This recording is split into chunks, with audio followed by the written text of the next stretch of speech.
Zionism versus Bolshevism by the Right Honorable Winston Leonard Spencer Churchill in 1920 in the Sunday Herald of London, February 8th, page 5. Zionism versus Bolshevism, a struggle for the soul of the Jewish people, by the Right Honorable Winston S. Churchill. Some people like Jews and some do not, but no thoughtful man can doubt the fact that they are beyond all question the most formidable and most remarkable race which has ever appeared in the world. Disraeli, the Jew Prime Minister of England and leader of the Conservative Party, who was always true to his race and proud of his origin, said on a well-known occasion, quote, "The Lord deals with the nations as the nations deal with the Jews," unquote. Certainly when we look at the miserable state of Russia, where of all countries in the world the Jews were the most cruelly treated, and contrast it with the fortunes of our own country, which seems to have been so providentially preserved amid the awful perils of these times, we must admit that nothing that has since happened in the history of the world has falsified the truth of Disraeli's confident assertion. Good and bad Jews. The conflict between good and evil, which proceeds unceasingly in the breast of man, nowhere reaches such an intensity as in the Jewish race. The dual nature of mankind is nowhere more strongly or more terribly exemplified. We owe to the Jews in the Christian revelation a system of ethics which, even if it were entirely separated from the supernatural, would be incomparably the most precious possession of mankind, worth in fact the fruits of all other wisdom and learning put together. On that system and by that faith, there has been built out of the wreck of the Roman Empire the whole of our existing civilization. And it may well be that this same astounding race may at the present time be in the actual process of producing another system of morals and philosophy, as malevolent as Christianity was benevolent, which, if not arrested, would shatter irretrievably all that Christianity has rendered possible. It would almost seem as if the gospel of Christ and the gospel of Antichrist were destined to originate among the same people, and that this mystic and mysterious race had been chosen for the supreme manifestations both of the divine and the diabolical. National Jews. There can be no greater mistake than to attribute to each individual a recognizable share in the qualities which make up the national character. There are all sorts of men, good, bad, and for the most part indifferent, in every country and in every race. Nothing is more wrong than to deny to an individual, on account of race or origin, his right to be judged on his personal merits and conduct. In a people of peculiar genius like the Jews, contrasts are more vivid, the extremes are more widely separated, the resulting consequences are more decisive. At the present fateful period, there are three main lines of political conception among the Jews, two of which are helpful and hopeful in a very high degree to humanity, and the third, absolutely destructive. First, there are the Jews who, dwelling in every country throughout the world, identify themselves with that country, enter into its national life, and, while adhering faithfully to their own religion, regard themselves as citizens in the fullest sense of the state which has received them. Such a Jew living in England would say, quote, "I am an Englishman practicing the Jewish faith," unquote. This is a worthy conception and useful in the highest degree. We in Great Britain well know that during the Great Struggle, the influence of what may be called the quote-unquote national Jews in many lands was cast preponderatingly on the side of the Allies, and in our own army, Jewish soldiers have played a most distinguished part, some rising to the command of armies, others winning the Victoria Cross for valor. The national Russian Jews, in spite of the disabilities under which they have suffered, have managed to play an honorable and useful part in the national life, even of Russia. As bankers and industrialists, they have strenuously promoted the development of Russia's economic resources, and they were foremost in the creation of those remarkable organizations, the Russian cooperative societies. In politics, their support has been given for the most part to liberal and progressive movements, and they have been among the staunchest upholders of friendship with France and Great Britain. International Jews. In violent opposition to all this sphere of Jewish effort rise the schemes of the international Jews. The adherents of this sinister confederacy are mostly men reared up among the unhappy populations of countries where Jews are persecuted on account of their race.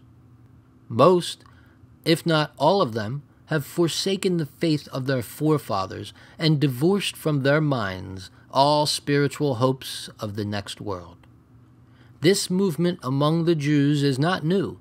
From the days of Spartacus Weishaupt to those of Karl Marx and down to Trotsky, Bela Kun, Rosa Luxemburg, and Emma Goldman, this worldwide conspiracy for the overthrow of civilization and for the reconstruction of society on the basis of arrested development, of envious malevolence, and impossible equality has been steadily growing. It played, as a modern writer, Mrs. Webster, has so ably shown, a definitely recognizable part in the tragedy of the French Revolution. It has been the mainspring of every subversive movement during the 19th century, and now, at last, this band of extraordinary personalities from the underworld of the great cities of Europe and America have gripped the Russian people by the hair of their heads and have become practically the undisputed masters of that enormous empire. Terrorist Jews. There is no need to exaggerate the part played in the creation of Bolshevism and in the actual bringing about of the Russian Revolution by these international, and for the most part, atheistical Jews. It is certainly a very great one. It probably outweighs all others. With the notable exception of Lenin, the majority of the leading figures are Jews.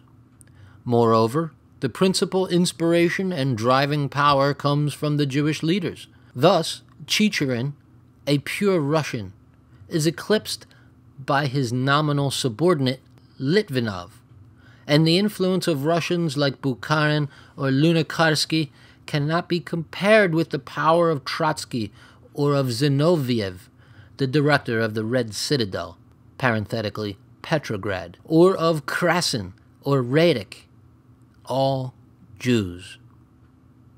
In the Soviet institutions, the predominance of Jews is even more astonishing, and the prominent, if not indeed the principal part in the system of terrorism applied by the extraordinary commissions for combating counter-revolution has been taken by Jews, and in some notable cases by Jewesses.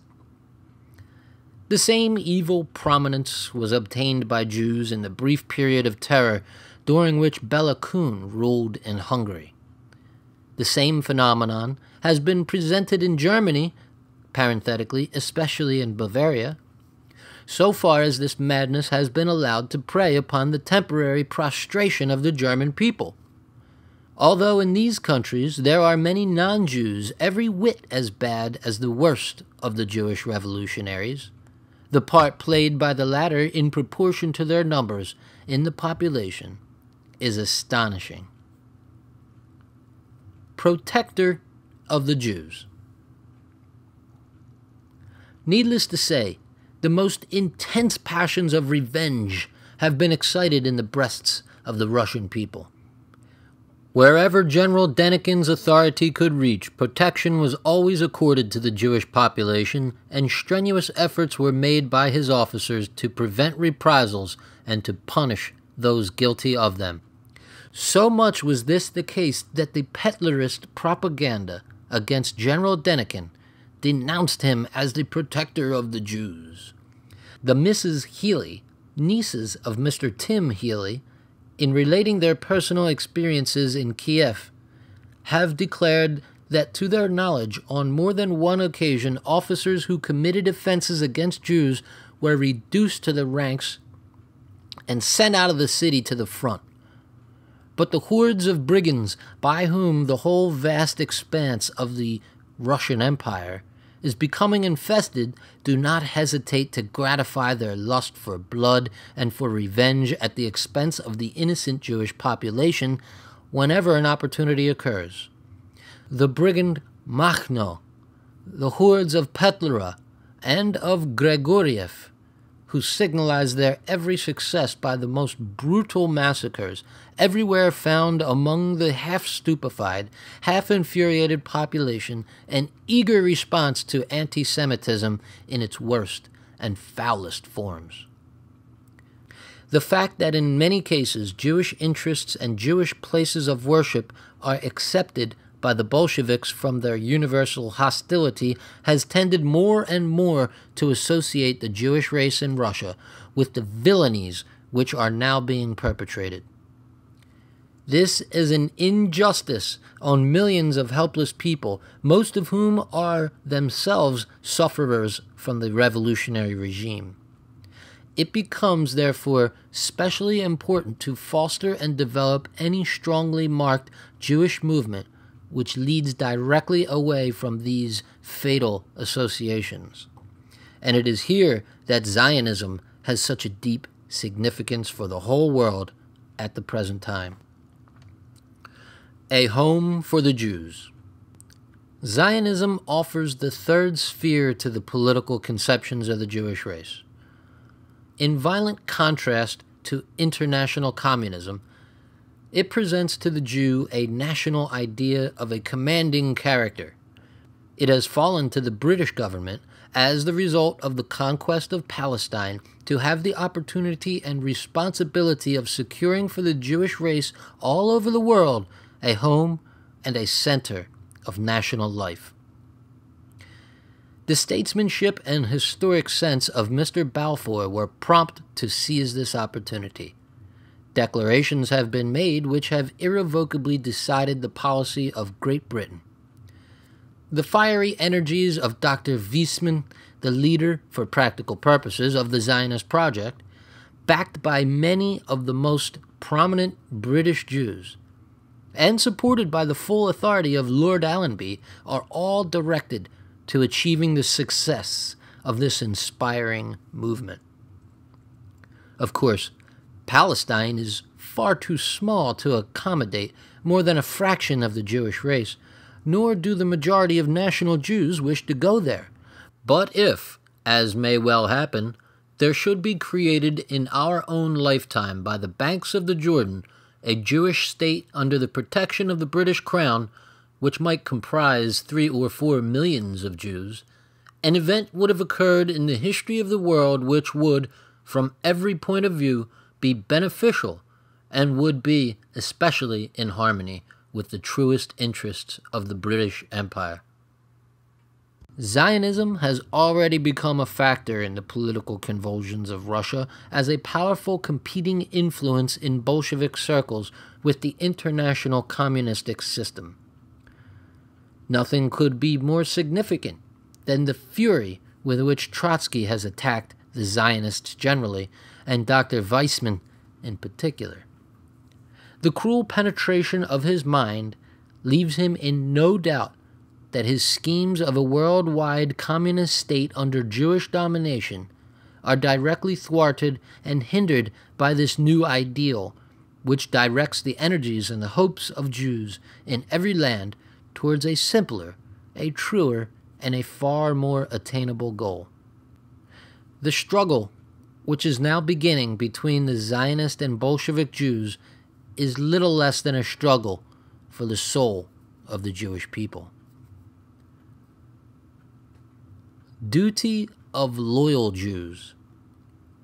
It is particularly important in these circumstances that the national Jews in every country who are loyal to the land of their adoption should come forward on every occasion, as many of them in England have already done, and take a prominent part in every measure for combating the Bolshevik conspiracy. In this way, they will be able to vindicate the honor of the Jewish name and make it clear to all the world that the Bolshevik movement is not a Jewish movement, but is repudiated vehemently by the great mass of the Jewish race. But a negative resistance to Bolshevism in any field is not enough.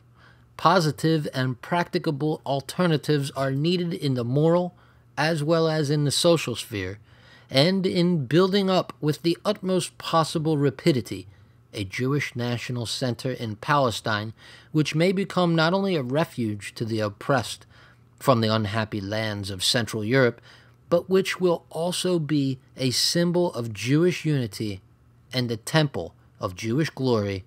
A task is presented on which many blessings rest.